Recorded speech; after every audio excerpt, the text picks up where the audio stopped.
The biggest risk in your practice isn't the one you're watching. It's the one sitting quietly in a policy binder you haven't opened in 2 years. Today's guest is a healthcare compliance consultant who says compliance is not a legal checkbox, it's an operational system. And she's going to tell you the 3 gaps that she finds in nearly every independent practice. Stay with me. For over 15 years, I have specialized in working with highly credentialed business owners, folks with lots of letters after their names who need strategies that match their sophistication and standards. My clients typically see a 10x return on their investment within 12 to 18 months, and more importantly, they buy back up to 1 day per week of their time. I have always had a special place in my heart for healthcare professionals doing their good work, and my background in operations, combined with hard-won wisdom from raising 2 amazing young adults who are now spreading their wings and being bonus mom to 2 more incredible young adults, centers on helping healthcare business owners don their CEO hat and learn to think and act like the strategic leaders their practices need. I'm Tracy Trapesky, founder, host, executive producer, executive coach, business consultant, honored mama, and bonus mom. And this is Thriving Practice, where healthcare practice owners discover the strategies, mindset, and systems to create extraordinary results without extraordinary effort. In today's episode, you'll get proven insights that you can implement immediately to start seeing changes in how you feel about your practice and your life. Let's get started.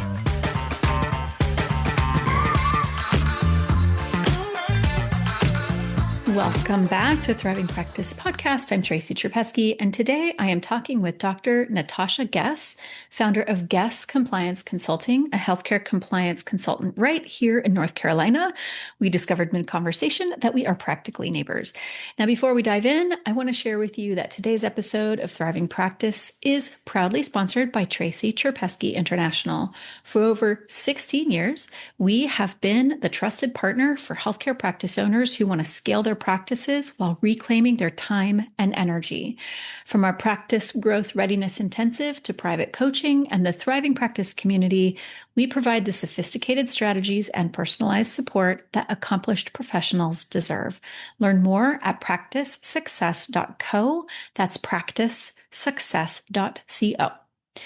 Dr. Natasha was born and raised in Guyana, South America, where she saw firsthand what happens when healthcare structure and oversight are missing.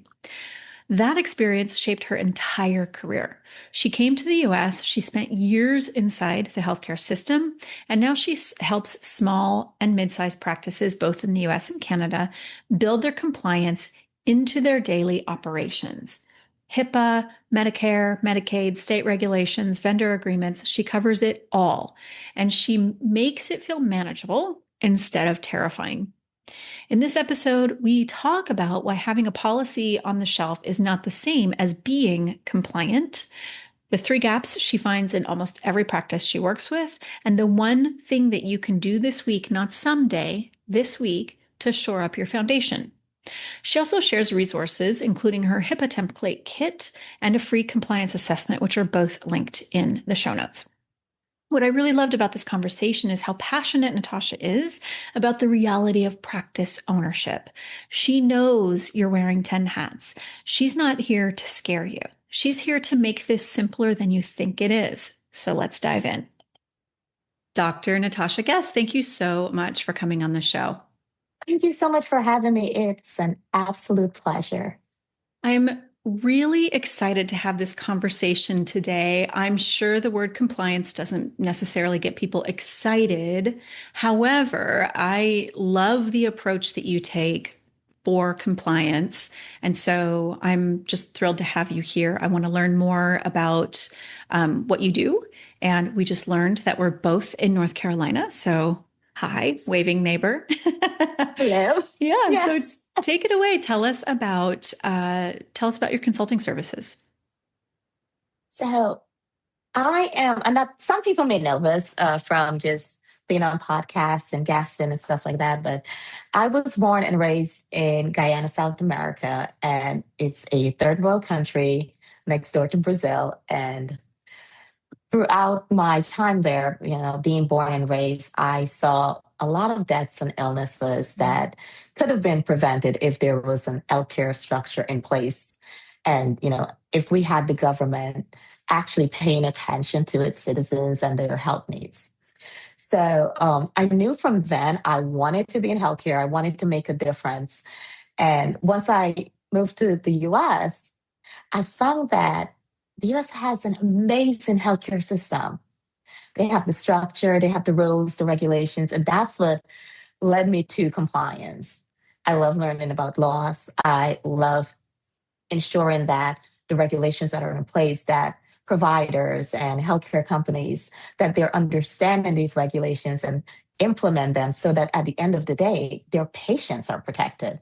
Because while I work with providers and it's about protecting their business, it's really about protecting the patients that trust them. Yeah. So I just started guest compliance consultant, and my services include anything from HIPAA compliance to Centers for Medicare and Medicaid, any type of regulations or trainings, anything to do with state regulations. I am more about ensuring that operational compliance is built into the day-to-day systems that providers have, and not really just okay, we have a policy, so we're compliant. It's about ensuring that your workflow and your team, that they're walking the same lines as the regulations, but they're doing so within the daily workflow. So yes. I think that's a really important point, right? You said the Yes. distinction between, yeah, we have a procedure and we have the policy, and yet maybe it's not threaded into the daily workflows. Can you say a little bit more about that? Maybe an example of how what that might look like? So I had a client that, she's been open for a while, several years. And, once we sat down and started talking, it was very clear that yes, her team, they knew that HIPAA existed. They knew that they need to follow, the notice of privacy practices and consent. They knew that. But within the workflow itself, they did not have a documented HIPAA training. They know everything from hearing about it and from reading about it. But when I sat and I asked the team member, I asked one of them, the question like, okay, so tell me if this happens, for instance, a breach, how do you go about getting this sorted? What is your structure in reporting this? And they had no idea, none whatsoever. And that's one of the areas where it has to be embedded in your workflow. Your staff needs to know how they will. Let me go back. Your staff needs to know when something goes wrong, who to report it to, Mm. how to report it, and how to go from there. And I found that a lot of times that small practices, that their staff just knows, okay, we'll report it to our boss and it ends there. So that is one of the things that I teach when I go into a practice, like the different areas and the steps to follow. Because if you have a breach, you have to know whether it's a breach that needs notification. And a lot of times, practice owners, they do not know. Yeah. Yeah. So they're If that winging it. makes sense. Yeah. And winging it, I think, is not a very good business plan. No, it is not, Yeah. especially in today's age where the Office of Civil Rights, they are doing a lot of enforcements, Yeah. and small and mid-sized practices, they're not exempt at all. Yeah. Yeah. I would say they're probably even more vulnerable because they don't have the deep pockets that some of the larger integrated systems have. Yes, that is Yeah. correct. Yeah. They are very vulnerable. And, a lot of times what I've seen lately is that a lot of small practices have been not really targeted, but have been looked at Mm. because of things like access. A patient may decide, okay, I need access to my records. And, the practice owner, they're busy with 10 different things. So they might forget that, okay, we have a certain amount of time to get this out to the patient. And then the patient complains to OCR, and right there, you're in this investigation that can lead to fines. Right. Yes. So when a client comes to you, what's going on with them? Like, what is the prompt for them to want to have a conversation with you and work together? From what I've seen with my clients, a lot of them, they come to me because they're thinking about an audit. They're like, okay, we've been in business for a while. We haven't been audited yet, but we want to be prepared if there's an audit. And a lot of times they come to me and, we have that conversation. And just from just having that conversation, that consultation, I can tell whether there's a gap. So we talk about that. And then, I structure everything for them for us to go through and see where those gaps are. And from there, we work on a roadmap to get those gaps closed and implementation if that's what they need. Mhm. But most of the time, it's oh, I'm being audited, or I'm scared of an audit. I don't think I'm where I'm supposed to be with this. Mhm. Yes. Nothing motivates like a little bit of fear. Yeah. Yes. Yeah. And a lot of people do say that, but when it comes to operational compliance for me, I try to stay away from the fear base. Yeah. Yes, it is a reality, but I find that with practice owners and managers, working with fear scares them a lot more. It's out there. We see it daily. Every enforcement action, you have that fear. But I try to go with more of a let me make this simple and show you that it's not overwhelming or complex the way you think it is. Yes. Yeah. I think what you said about it, not being just a legal thing to check, but actually part of the operational flow is key because Yeah. then it's part of a system, and systems are the things that protect us, that help us move forward, that help us, scale a business or a practice, right? Like the systems, if they're Yes. duplicatable, they can be adjusted. They can be, over time, they might need to adjust a little bit. But not having a system is the thing that makes the chaos, right? Yes, it Yeah. is. Yeah. It definitely is. I talk a lot about the fact that, yes, you may have, like, for instance, you have a third party vendor, and we know in the age of AI, a lot of vendors are using AI. Yeah. But having that vendor, did you sign a business associate agreement with them? And if you did, do you know what your actual BAA says? Do you know who's responsible for what? Mm. Do you know if there are any changes, whether your vendor is reporting that to you right away or consistently? There's all of these questions behind it. And I find that for a lot of practice or practice owners, they signed that business associate agreement. If they did, because I found that some they are not sure what a business associate agreement is. Okay. And Yeah. if you signed it, you need to know what it says and what your vendor is responsible for. Because at the end of the day, if something goes wrong, OCR, OIG, they're all holding the covered entity accountable. Yes, your vendor will be accountable as well, but it is your duty to know what your vendor is doing and how they're protecting your patients. Yeah. That makes sense, right? Because it's under your Yes, roof, so to speak. Yeah. correct. Yes. Hey, it's me, Tracy. Excellence is not an act, but a habit. Our private coaching helps established healthcare practice owners upgrade from great to excellent while becoming high impact, fulfilled CEOs of their practices. You will reclaim up to 1 day per week, achieve an average of 10x return on your investment within 12 to 18 months, and rediscover your passion for patient care. Stop working so hard and start leading strategically. Go to practicesuccess.co to schedule your complimentary strategy call. That is practicesuccess.co. I want to touch a little bit on, so we briefly mentioned in the green room that you have started offering services to Canadian practices. So I'm curious, like what you're seeing there as well, and if the issue with compliance is it that people are sort of ignoring it, or do you think they're kind of burying their head, or is it like just the pace of change that makes it hard to keep up with these things? From what I am seeing, a lot of the things is not that they don't care or that they're really burying their heads. I think it's okay, the regulations are changing so fast, they really can't keep up with it unless they have a professional. Mhm. Or if they're trying to keep up with it, something kind of falls through the cracks between understanding the regulation and implementing the regulation. Gotcha. And providers, I know some providers, they're like, okay, I have 10 different things I'm doing.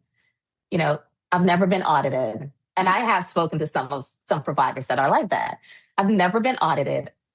I'll wait until something happens before I actually put this into place. And that's the point where I'm like, no, Yeah. you shouldn't wait. That is when you do not have as many options as you do right now. Right. You know, so with the Canadian side of things, I find that it's the same thing. There's so many regulations, and then in Canada, it's more about provinces. So every province has something different, and not a lot of professionals within the compliance space or the privacy space works with small and mid-sized healthcare teams. They work with the larger companies, and honestly, I've asked around, especially in Canada, well, why is that? And no one can really give me an answer. You know, they just want to work with the large companies. And the small companies, they're just sitting on the outside trying to wrap their brains around everything. And they're failing at times. Yeah. Yeah, it's a good niche. I mean, it's also the population that we serve, right? Because Yes. they're almost like the redheaded stepchildren in healthcare in a Oh, way. They yes. get left out of the big studies. They get, there's so much that's not really designed for the small to mid-sized practices. So I Yes, that think is correct. there's a big, big need for what you're doing. I'm curious, how do you keep up? Like with the pace Honestly, of change? you know what? I am a compliance nerd. I Okay. love the rules and the regulations. I have alerts on everything. You know, so when something new comes out in regulation, or for instance, with OIG, every month they put out a sanctions list. So you get to see all the providers that, have been sanctioned. So I have alerts for every single thing. And then, I go in on a daily basis. I go into my alerts. Like my email is probably filled today with information from HHS or OIG, and that's how I keep up. I have a tracker that every time something changes, I add that information in that tracker. I ensure I send it out to the providers that's on my list. Yeah. I do a blog sometimes just to let them know what's going on within the space. Mm-hmm. So that's how I keep in touch with it. And then I speak with a lot of people within the compliance space. So Yeah. yes. Do you see a common gap when you start working with clients? Do you see, is there a kind of a common denominator that they might be missing something? When I work with clients, there's three things that I consistently see. And it doesn't matter the specialty, whether it's behavioral health or a nutritionist or a wellness center. I always find the three same things. One is that they usually don't know where their gaps are. And they assume because nothing has gone wrong, that everything's probably fine. And that assumption is where a lot of practices get caught. So that's one of the things that I see quite often. And the second one is outdated policies.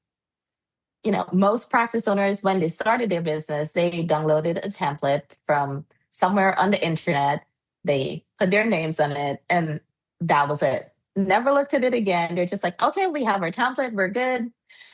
But over the years, their workflow changed. They had new staff members, they may have added new technology, but that outdated policy is still sitting there and it describes a practice that no longer exists. Mm.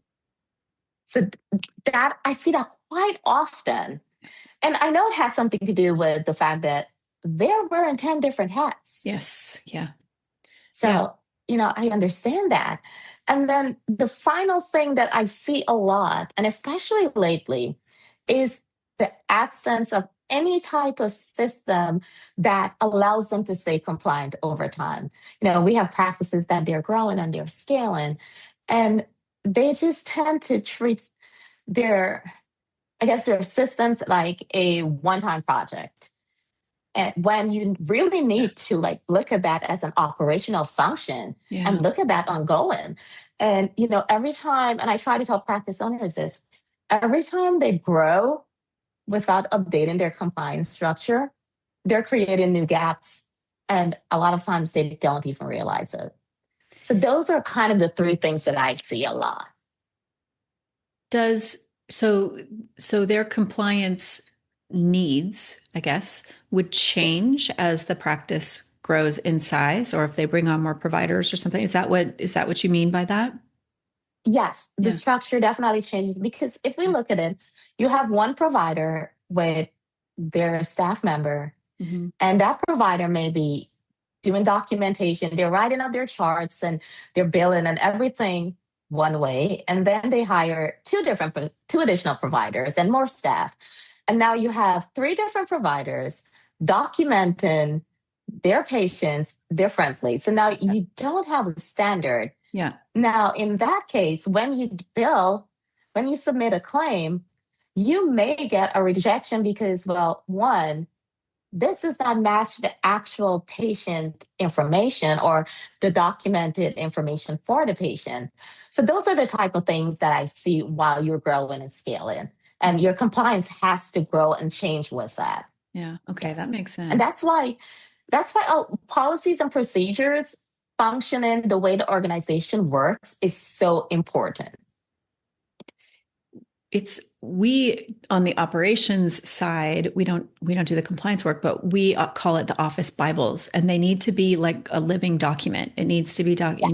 updated with whatever system you have. One of our clients keeps them in a binder inside of plastic sleeves, and they put post-its in as things Uh-huh. happen, and then they decide to Well, go back and update them, right? This is for office procedures, right? yeah. But Okay. having them sort of be this living document where it just makes me think of that you do need to continue to update and adjust, just like I would suppose if you bring on, a handful of new providers, you're adjusting how you run your clinic schedule, for example, that just should be Yes. part of the change, that you review your compliance procedures and actually implement them. You've said implement a couple of times. I'm like, that's Yes. the actual key. You can have a policy. Yes. But you Yeah. you have to review and implement, and Yeah. you know, and I find another thing is that providers, they may have a team member that they move from one position to another, but Yeah. they never actually train that team member under new compliance duties and responsibilities. So you have a team member in a new position thinking the old way about compliance. That in itself is an exposure risk. Yeah. It seems it seems obvious, but I bet it's not. When a practice is busy and it just makes sense to move somebody to another position, it's just probably just something they just don't think about. This is why I think it's so important to Yes. have a professional in your corner who's saying, "Oh, hey, I see that you promoted so and so over there and they're doing something else. Did you do the training?" Right? And it's time to, right?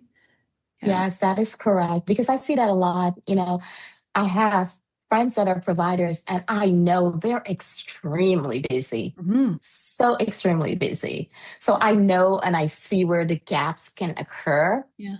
And that's why I love talking about this. So that way, like you said, they get to know what they should do. Mhm. Because, at times they can't really do what they don't know. Right. So I love talking about this. Yes. Well, so how does it work? If somebody comes to work with you, do you do like an assessment with them and you go over things, or like how does it work? Yes. So first, anyone that I work with, I do a compliance diagnosis risk. And this is where, I sit one on one and they tell me about their practice so I can learn what's going on, their workflows, their members. And then I do a compliance risk. I look at everything operationally. I look at what systems they have, what's in place at that time, because I've seen that some practices, they have HIPAA compliance there. They have their notice of privacy practices. They have all of these things that they do need.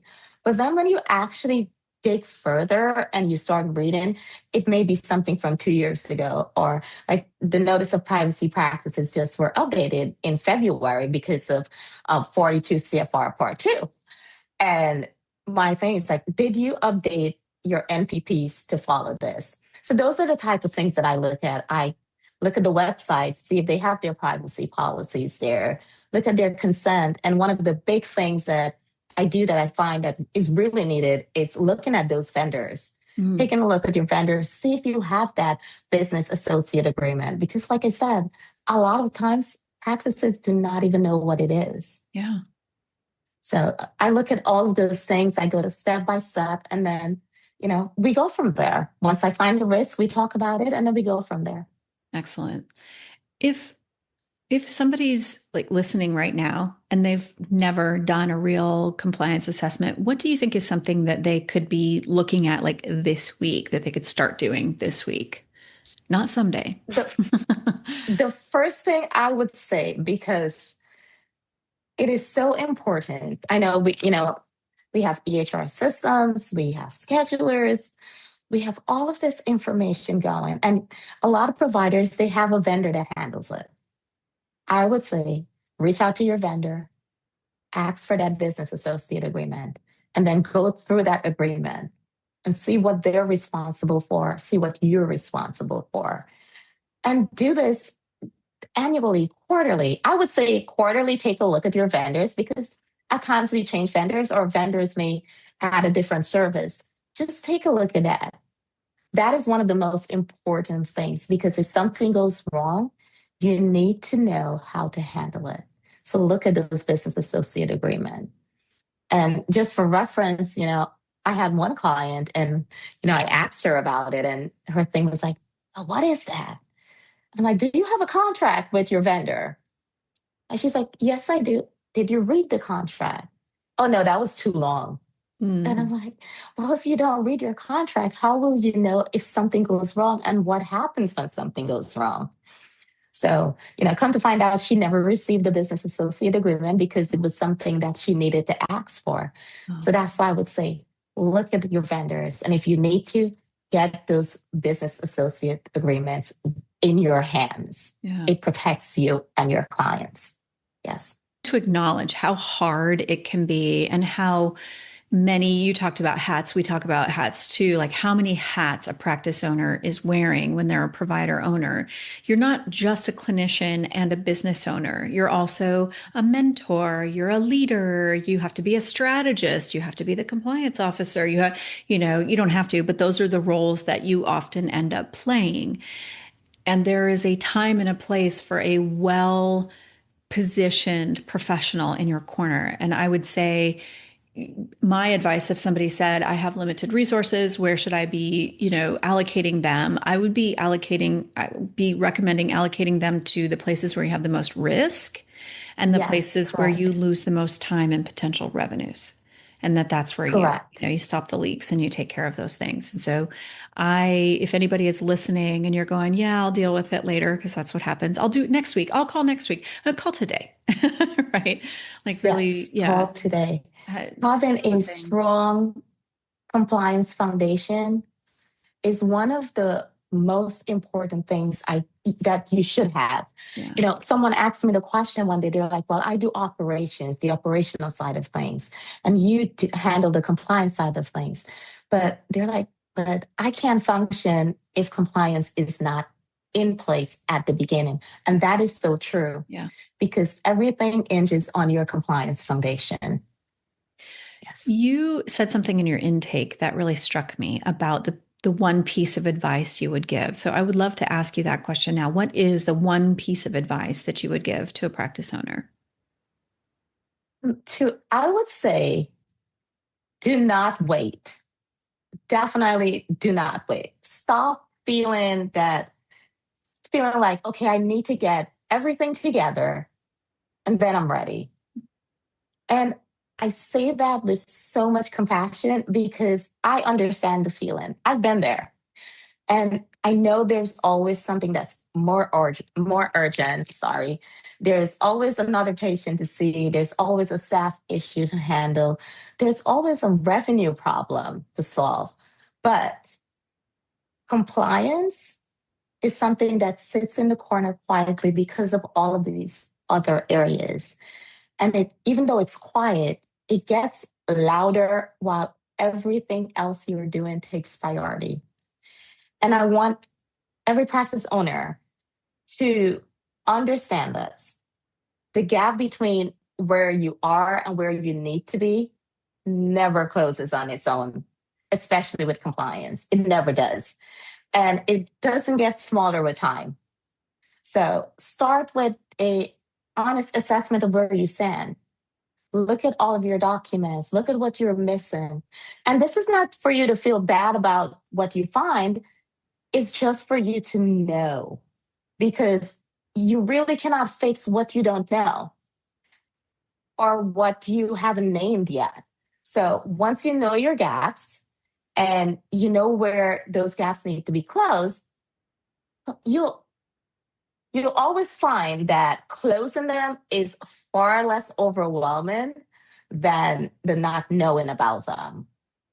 And that's one thing that I tell all of my clients. Just start with an honest assessment, because once you know those gaps, you can close them and you can be on such strong footing if something does go wrong. Absolutely. Thank you. That's very sage advice. Where can people find you if they want to get in touch with you? So they can find me at guestcomplianceconsultantllc.com. I am also on LinkedIn as well. So if you just go look for Dr. Natasha Guest, I am sure I will pop up on LinkedIn and we can have a conversation. I am always open. Whether it's just that you have a question, you can reach out to me. Yes. I love that. We will make sure that you're easily clickable in both places in our show notes. Thank you so much. This was so enlightening. And I know I asked you for a piece of advice. I'm still going to ask one more question, which is similar. Is there anything that we didn't talk about that you really want to make sure that our listeners hear that we just didn't get to? I would say if at any point you have questions on whether, this regulation is interpreted the way it should be, go visit hhs.gov. It is your primary source for regulations. It's where HIPAA guidance comes directly from the people that enforce it. So that is where you go. You will find everything on hhs.gov. Please do not go to Chat or Claude, because if you go to ChatGPT and Claude, you still have to do that research. Yes. I like that. That's not a time to get the AI overview. Yeah. Because you have to do the research. Yeah. They might be right, but you have to do the research to ensure that what you're doing is what the actual regulation states. Yeah. Smart. Very smart. Dr. Natasha Guest, thank you so much. I learned a lot today. I'm sure that our listeners have learned a lot today. I appreciate you coming on. Thank you so much. Thank you so much. It was an absolute pleasure speaking with you. I learned so much in this conversation. And I think if you take one thing from today, let it be this. The gap between where you are and where you need to be never closes on its own, and it doesn't get smaller with time. But as Natasha said, closing your gaps is far less overwhelming than not knowing about them. Her this week assignment is wonderfully doable. Reach out to your vendors, get your business associate agreements in hand, and actually read them. Know what your vendors are responsible for and what you're responsible for. If you want support, Natasha does offer a free consultation plus a HIPAA template kit and a free compliance assessment. Links, again, as I mentioned, are in the show notes. And if this episode made you think of a colleague who's been saying, yeah, I'll deal with compliance later, send this their way. Later has a habit of arriving unannounced. We'll see you next time.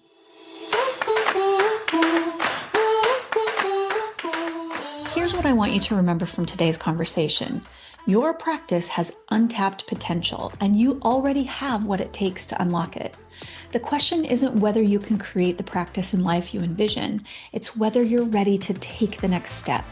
If you're feeling stuck despite working harder than ever, or if you recognize yourself in today's discussion, don't let another month pass feeling overwhelmed and exhausted.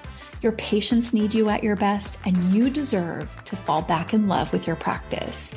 Take action today.